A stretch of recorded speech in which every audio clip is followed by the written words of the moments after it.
Hi అండి అందరికీ welcome back to our channel Madhu educational hub. Friends, ఈ వీడియోలో ఈరోజు మార్నింగ్ సెషన్లో జరిగినటువంటి బిట్స్ అయితే డిస్కస్ చేద్దాం. ఆల్రెడీ సైకాలజీకి సంబంధించిన బిట్స్ అయితే అప్లోడ్ చేశానండి. ఈ వీడియోలో EVS, maths and Telugu, English ఈ 4 సబ్జెక్టులలో వచ్చినటువంటి బిట్స్ అయితే డిస్కస్ చేద్దాం. సో మ్యాక్సిమం నాకు తెలిసిన వాటన్నిటికీ కూడా ఆన్సర్స్ అయితే చేశానండి. సో వీడియోని ఎండ్ వరకు చూడండి. వీడియో కనుక మీకు నచ్చినట్లయితే తప్పకుండా లైక్ చేయండి, షేర్ చేయండి, సబ్స్క్రైబ్ చేయండి.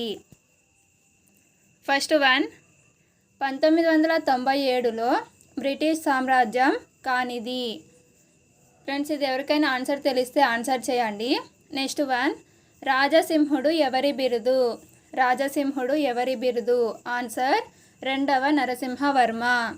నెక్స్ట్ వన్, పెప్సిన్ ఎంజైమ్ ఏ జీర్ణరసంలో విడుదలవుతుంది? పెప్సిన్ ఎంజైమ్ని రిలీజ్ చేసేది జఠర రసం. ఈ పెప్సిన్ అనేది ప్రోటీన్స్ మీద తన ప్రభావాన్ని చూపుతుంది. అంటే ప్రోటీన్స్ని విడగొట్టడానికి ఉపయోగపడే ఎంజైమే పెప్సిన్. నెక్స్ట్ వన్, చాలా ఎక్కువ వాలు భ్రమణాక్షం కలిగిన గ్రహం ఏది? ఎక్కువ వాలు భ్రమణాక్షం కలిగినటువంటి గ్రహము యురేనస్. నెక్స్ట్ వన్, పంచగంగ అనేది ఏ నదికి ఉపనది? పంచగంగ అనేది కృష్ణానది యొక్క ఉపనది. నెక్స్ట్ వన్, మలేషియాలో విస్థాపన వ్యవసాయాన్ని ఏ పేరుతో పిలుస్తారు? ఆన్సర్ లేదంగ్. నెక్స్ట్ వన్, ఆహారం పొందే హక్కు ఏ ఆర్టికల్ అనేసి ఇక్కడ 21, 22, 23, 24 అని ఇచ్చారంట అండి. సో ఇక్కడ ఇచ్చినటువంటి ఆర్టికల్స్లో 21 అనేది జీవించే హక్కుకు సంబంధించినది. సో ఆహారం పొందే హక్కు కూడా ఈ జీవించే హక్కులో భాగమే. సో నేను అందుకనేసే 21 అని అనుకుంటున్నాను. నెక్స్ట్ వన్, ఎండమిక్ జాతులు. ఎండమిక్ జాతి అంటే ఏదైనా ఒక నిర్దిష్ట ప్రాంతానికి మాత్రమే పరిమితమైనటువంటి జాతులను ఎండమిక్ జాతులు అని పిలుస్తారు. నెక్స్ట్ వన్, పరోక్ష భావ వ్యక్తీకరణ సాధనాలు అని ఆప్షన్స్ ఇచ్చారండి. సో ఆప్షన్స్ ఉంటేనే మనం ఆన్సర్ చేయగలుగుతాము. నెక్స్ట్, తొలివేద కాలానికి కూడా ఇక్కడ కూడా అంతే, ఆప్షన్స్ ఉంటేనే మనము ఆన్సర్ చేయగలుగుతాము. తొలివేద కాలానికి సంబంధించి సరికానిది అని అడిగారండి. సో క్వశ్చన్ ఫార్మింగ్ కూడా కొంచెం టఫ్గానే ఉందండి ఇవాళ. నెక్స్ట్ వన్, పాక్షిక పారదర్శక వస్తువు అనే ఆప్షన్స్ అయితే ఇచ్చారంట అండి. సో దాన్ని బట్టి మనం ఆన్సర్ చేయాలి. వస్తువులను 3 రకాలుగా చెప్పవచ్చు: పారదర్శక, అపారదర్శక, పాక్షిక పారదర్శక వస్తువులు. పారదర్శక వస్తువుల ద్వారా మనము అవతల ఉన్న వస్తువును చూడగలుగుతాము. అపారదర్శక వస్తువు అయితే అవతల ఉన్నటువంటి వస్తువుని మనం చూడలేము. ఫర్ ఎగ్జాంపుల్ చెక్క ఇటువంటివి. పాక్షిక పారదర్శక వస్తువులో మనం అవతలి వ్యక్తిని లేదా అవతల ఉన్నటువంటి వస్తువుని పాక్షికంగా మాత్రమే చూడగలుగుతాము. దీనికి ఎగ్జాంపుల్గా నూనె పూసిన కాగితం అనేది బెస్ట్ ఎగ్జాంపుల్ అండి. బట్ అక్కడ ఇచ్చినటువంటి ఆప్షన్స్ని బట్టి మనం ఆన్సర్ అనేది చూస్ చేసుకోవాలి. నెక్స్ట్ వన్, గ్రామ పంచాయతీకి పోటీ చేయడానికి కనీస వయసు ఎంత? గ్రామ పంచాయతీకి పోటీ చేయడానికి ఉండవలసినటువంటి కనీస వయసు 21 సంవత్సరాలు. ఫ్రెండ్స్, నెక్స్ట్ వన్, మురికివాడ ఏర్పడుటకు కారణం. ఫ్రెండ్స్, అక్కడ ఆప్షన్స్ని బట్టి మనం ఆన్సరు ఎన్నుకోవాల్సి ఉంటుంది. నార్మల్గా అయితే మురికివాడలు ఎక్కువగా ఏర్పడటానికి కారణాలు వలసలు, జనాభా పెరుగుదల. సో అక్కడ ఇచ్చినటువంటి ఆప్షన్స్లో ఇవి ఉన్నట్లయితే అది ఆన్సర్ అవుతుందండి. నెక్స్ట్, వేడి టీలో స్పూన్ పెడితే స్పూన్ వేడి ఎక్కడం అనేది. వేడి టీలో స్పూన్ పెట్టినట్లయితే స్పూన్ అనేది వేడెక్కడం అనేది ఉష్ణ సంవహనం అయితే అవుతుంది. నెక్స్ట్ వన్, జాతీయ అభిలేఖాగారం ఎప్పుడు ఏర్పాటు చేశారు? జాతీయ అభిలేఖాగారం 1920లో ఏర్పాటు చేశారు. నెక్స్ట్ వన్, పుష్పంలో కీలం ఉండే భాగం. ఫ్రెండ్స్, పుష్పంలో 4 భాగాలు అయితే ఉంటాయి. సో అందులో కీలం అనేది అండాశయంలో ఉంటుంది. అండాశయం లేదా అండకోశంలో కీలము, కీలాగ్రం అనేవి ఉంటాయండి. సో మనము ఆప్షన్ని బట్టి అక్కడ ఆన్సర్ చేయవలసి ఉంటుంది. నెక్స్ట్, సొంత డిఎన్ఏ కలిగి ఉండని కణాంగం. ఓన్ డిఎన్ఏ కలిగి ఉండని కణాంగం లైసోజోమ్. లైసోజోమ్లో అనేది సొంత డిఎన్ఏ అనేది ఉండదు. నెక్స్ట్ 1 గొనాడోట్రోఫిన్ అనే హార్మోన్ను ఏ గ్రంథి విడుదల చేస్తుంది? గొనాడోట్రోఫిన్ అనే హార్మోన్ను విడుదల చేసేటువంటి గ్రంథి పిట్యూటరీ గ్రంథి. నెక్స్ట్ 1 మీరాబాయి ఎవరి శిష్యురాలు? ఆన్సర్ సంత్ రవిదాస్. రవిదాసు యొక్క శిష్యురాలు మీరాబాయి. ఈమె కృష్ణ భక్తురాలు. నెక్స్ట్ ఎన్విరోన్ ఏ భాషా పదం? ఎన్విరాన్మెంట్ అనే ఆంగ్ల పదము ఎన్విరోన్ అనేటువంటి ఫ్రెంచ్ భాషా పదం నుండి వచ్చింది. సో ఎన్విరోన్ అనేది ఫ్రెంచ్ భాషా పదం. నెక్స్ట్ యాంటాసిడ్ ట్యాబ్లెట్లలో ఉండే అనుఘటకం. ఫ్రెండ్స్, మనం యాంటాసిడ్ ట్యాబ్లెట్లను ఎప్పుడు వేసుకుంటామంటే కడుపులో మంట అటువంటి సందర్భాలలో వేసుకుంటాం. సో కడుపులో మంట అనేది ఉన్నప్పుడు అక్కడ ఆమ్లం అయితే ఉంటుంది. సో మనము తీసుకునే ట్యాబ్లెట్లో క్షారం అయితే ఉండాలి. అలా ఆమ్లము క్షారము ఉన్నట్లయితే అక్కడ తటస్థీకరణ చర్య అయితే జరుగుతుంది. సో యాంటాసిడ్లో ఉండేటువంటి అనుఘటకం మెగ్నీషియం హైడ్రాక్సైడ్. నెక్స్ట్ 1 వేసవిలో పొడి వాతావరణం, చలికాలంలో ఒక మాదిరి వర్షపాతం ఉండే ప్రాంతం ఏది? ఫ్రెండ్స్, అక్కడ ఆప్షన్ని బట్టి మనం ఎంచుకోవాలి. ఇన్ కేస్ ఎవరికైనా ఆన్సర్ తెలిసి ఉంటే కామెంట్ సెక్షన్లో కామెంట్ చేయండి. సో ఫ్రెండ్స్, ఇది ఈవీఎస్కి సంబంధించినటువంటి నా వరకు వచ్చినటువంటి కొన్ని బిట్స్ అండి. నెక్స్ట్ ఇప్పుడు తెలుగులో చూద్దాం. తెలుగులో ప్రక్రియలకు సంబంధించి మ్యాచింగ్ అయితే అడిగారంట అండి. నెక్స్ట్ శత్రార్థకం. వర్తమాన కాలిక అసమాపక క్రియ ఏది అంటే శత్రార్థకం. నెక్స్ట్ చెంపకమాల. ఛందస్సుకు సంబంధించి చెంపకమాల లక్షణం కానిది లేదా చెంపకమాల లక్షణము ఏదో అక్కడ అడగడం జరిగింది. నెక్స్ట్ మధ్యమ పురుషకు సంబంధించి కూడా అడిగారంటండి. సో మధ్యమ పురుష అంటే నీవు, మీరు ఇటువంటివి. సో అక్కడ ఏం ఆప్షన్స్ ఇచ్చారో మనకు తెలియదు. నెక్స్ట్ పలుకు మేర, చూపు మేర. ఇది మెథడాలజీకి సంబంధించినది. పలుకు మేర అంటే ఒక గుక్కలో పలికేటువంటి దానిని మనం పలుకు మేర అంటారు. చూపు మేర అంటే ఒక క్షణంలో మనము ఎన్ని పదాలను అయితే చూడగలుగుతామో అది చూపు మేర. సో ఇందులో ఏదో ఒక క్వశ్చన్ అయితే వచ్చిందండి, బట్ అయితే క్లారిటీ లేదు నాకు. నెక్స్ట్ 1 ఈసీసీఈ యొక్క ఫుల్ ఫామ్ అయితే అడిగారు. Early child care education. Next కంట్యాలు, ఓష్ట్యాలు, సంవృతాలు, వివృతాలకు సంబంధించి బిట్ అయితే వచ్చింది అండి. సో ఒకసారి ఇవన్నీ కూడా చూసుకోండి. నెక్స్ట్ పరుషాలు, సరళాలు. ఒక 4 వర్డ్స్ ఇచ్చేసి అందులో పరుషాలు లేనిది అని అడిగారంటండి. సో పరుషాలు అంటే కచట తపలు. సో కచట తపలు ఏ పదంలో అయితే ఉండదో ఆ పదాన్ని మనం అక్కడ సెలెక్ట్ చేసుకోవాలి. నెక్స్ట్ సరళాలు ఏవి అంటే గజడ దబలు. కచట తపలను పరుషాలు అంటాం, గజడ దబలను సరళాలు అని పిలుస్తారు. నెక్స్ట్ 1 పతాకం పర్యాయ పదం. పతాకం అనే పదానికి పర్యాయ పదాలు ధ్వజం, కేతనం.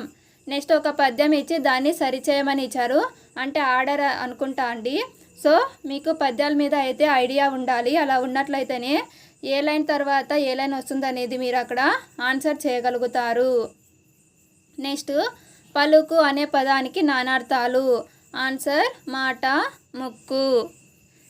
నెక్స్ట్ సమాసానికి సంబంధించి బిట్ అయితే ఇచ్చారండి. అక్కడ 4 ఆప్షన్స్ ఇచ్చేసి ఇందులో ద్విగు సమాసం కానిది అడిగారంట. సో మనము అక్కడ ఏం చూస్ చేసుకోవాలి అంటే ద్విగు సమాసం కానిది అంటే సంఖ్యావాచకం లేకపోతే అది ద్విగు సమాసం కాదు కదండి. సో ఆప్షన్స్ అన్నీ ఒకసారి మనం చెక్ చేసుకోవాలి.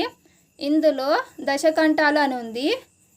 మనం 4 ఆప్షన్స్ చూసినట్లయితే ఆన్సర్ చేయగలుగుతాము. ఇక్కడ దశకంఠాలు అంటే 10 తలలు కలవాడు అని కూడా వస్తుంది. సో కలది కలవాడు వస్తే అది బహువ్రీహి సమాసం అవుతుంది. సో మనకు ఆ 4 ఆప్షన్స్లో కనుక 3ను ద్విగు సమాసం అయితే ఇది అక్కడ ఆన్సర్ అవుతుందండి.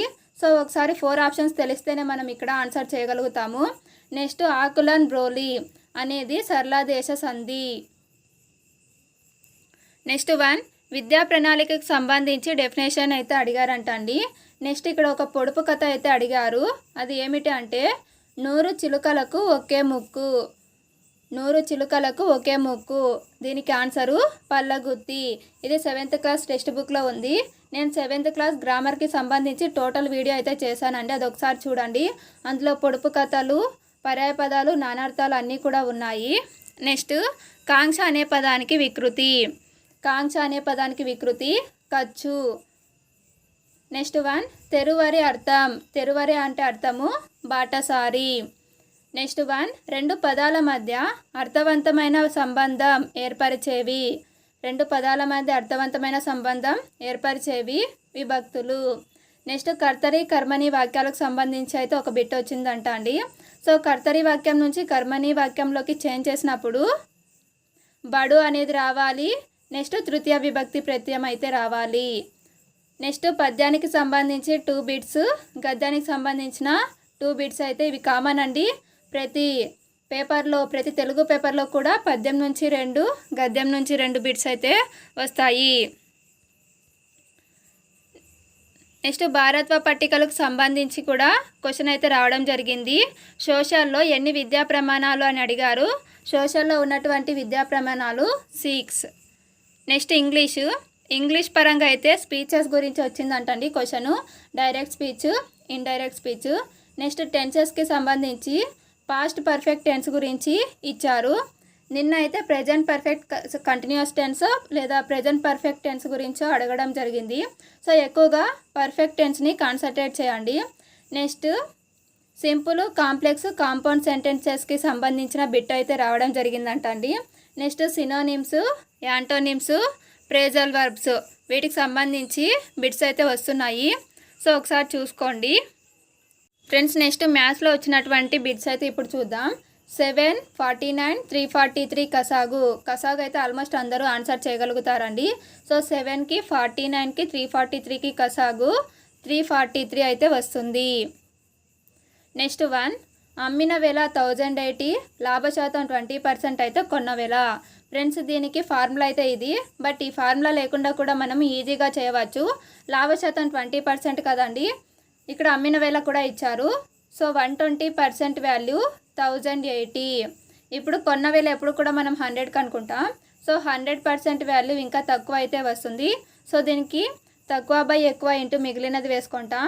So 1000/120 into 1080.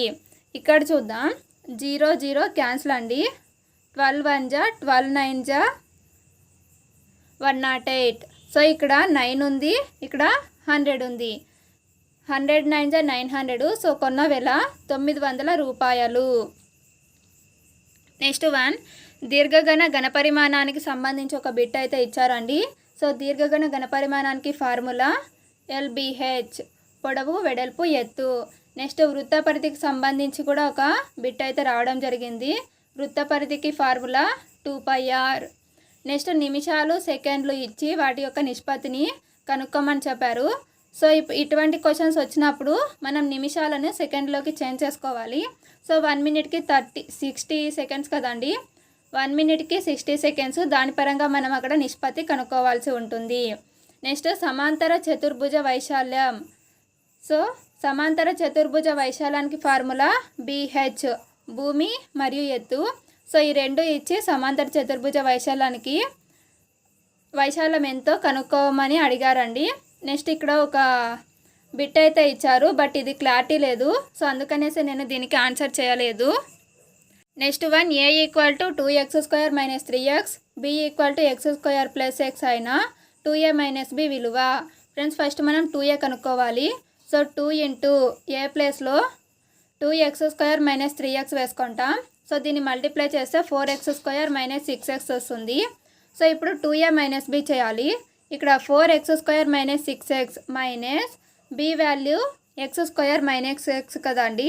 సో ఇప్పుడు దీని ముందు మైనస్ ఉంది కదా, so plus into minus -x², plus into minus minus అవుతుంది, -x అవుతుంది.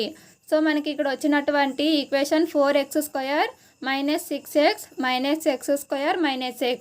ఇక్కడ 4x² ఉంది, ఇక్కడ x² అంటే ఇక్కడ మైనస్ ఉంది.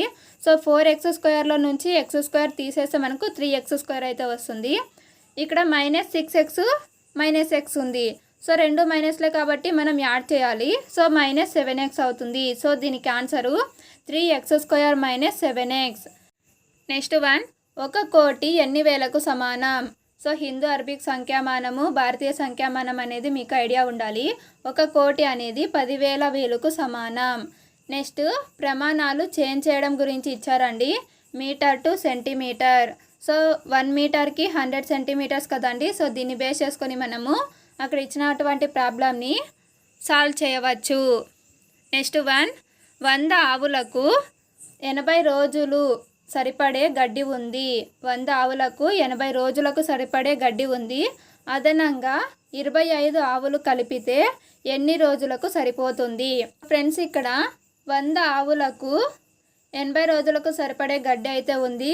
అదనంగా 25 ఆవులు వచ్చి చేరాయి. అంటే ఇప్పుడు ఆవుల సంఖ్య 125. సో 100 ఆవులు అయితే 80 రోజుల్లో తింటాయి. 125 ఆవులు అయితే ఇంకా ఎక్కువ గడ్డి తొందరగా తినేసాయి కాబట్టి ఇంకా తక్కువ రోజులకే ఈ గడ్డి అయితే అయిపోతుంది.